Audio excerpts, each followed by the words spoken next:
আসসালামু আলাইকুম। দেখেন মাশাআল্লাহ আমার মায়ের বাড়ি চরে। দেখেন কত সুন্দর ওস্তা গাছ হইছে আল্লাহ দিছে। দেখছেন? আমার মা সবসময় কি বলে জানেন? মা কখনো সন্তানের খারাপ চায় না। সবসময় ভালো চায়। এতে যে যাই বলুক। আমার মা সবসময় বলে যে, "আমার বাড়িতে তরি-তরকারি যা হবো, নিয়ে তোরা খাবি। আর তক বাইতে যা হবো, ওডি বেচবি। বেইচ্চা তোরা চলবি। আর যত তরকারি লাগে, আমাক বাইতে করে নিয়ে খাবি। আমার বাইতে করে তোরা নিয়ে খাবি আর তক বাড়ির ডিলো বেচবি।" দেখেন মাশাআল্লাহ কত সুন্দর মিষ্টি কুমড়া গাছগুলা। চরে বাড়ি তো, চরের মাটি ভালো, অনেক সুন্দর হইছে দেখেন।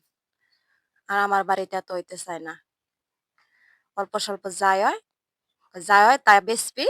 আর আমার বাড়ি থেকে নিয়ে খালি খাবি। দেখেন মাশাআল্লাহ কত সুন্দর ওস্তা গাছ হইছে। এই যে লাউ গাছ। দেখেন দেখলেই শান্তি।